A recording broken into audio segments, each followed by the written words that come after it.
sahod, tapos bayad, tapos ubos. At sa susunod na buwan, alam mo na ang kasunod. Uulit na naman. Isang cycle na parang walang katapusan. Isang bigat na araw-araw mong daladala.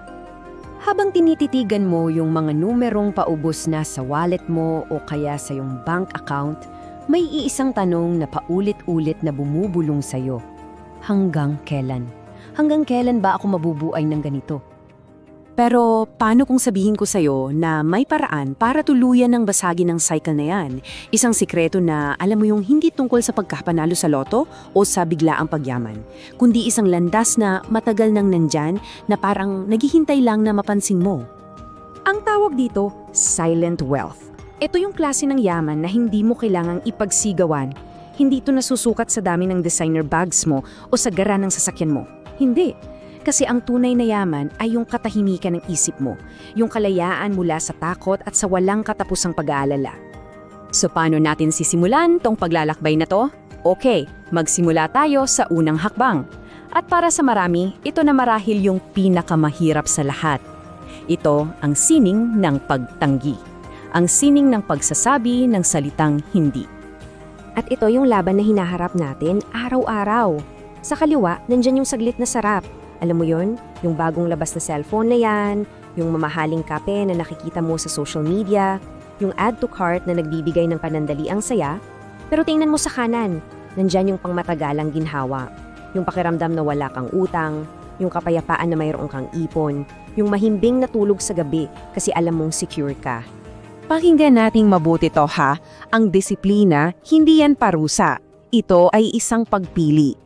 Isang conscious choice, ang pagpili sa pagitan ng panandaliang luho at ng pangmatagalang kalayaan na pinakainasa mo talaga sa buhay mo. O sige, sabihin nating nagawa mo na. Kaya mo nang humindi sa mga tukso. Nakakapagtabi ka na, pero bakit parang ang bigat pa rin?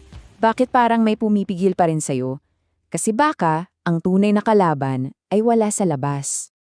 Alam mo, dito talaga nagkakatalo ang lahat eh. Ang pinakamalaking laban, hindi yan sa mall o sa mga online stores. Ang totoong giyera, nangyayari sa loob mismo ng isipan natin, ang ating mindset. Pamilyar ba sa sayo yung mga salitang to? Yung bulong na, hindi ko kaya? Ang hirap-hirap mag-ipon.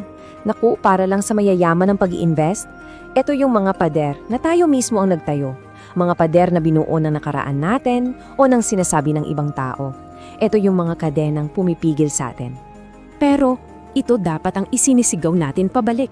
Palitan natin yung hindi ko kaya ng susubukan ko.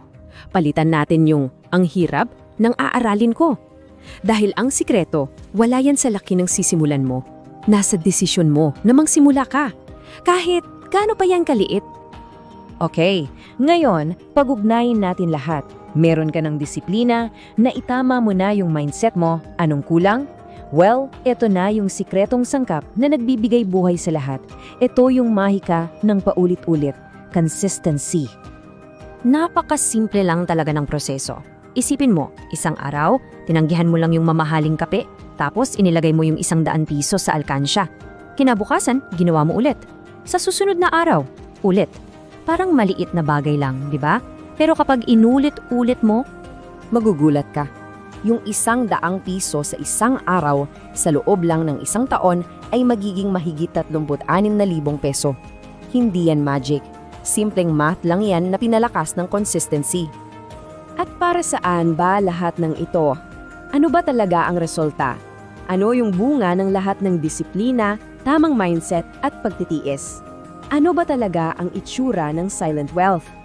Hindi ito yung pinupost sa Instagram na bagong sasakyan habang baon ka naman sa utang. Hindi. Ito yun. Yung kakayahan mong ipikit ang mga mata mo sa gabi nang walang kahit anong bumababagag sa isip mo. Yung kalayaan na makapili. Yung kapayapaan na alam mo, ano man ang mangyari, handa ka.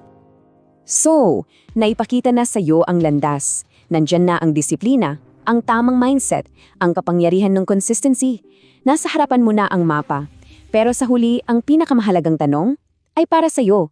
Kailan ka magsisimula?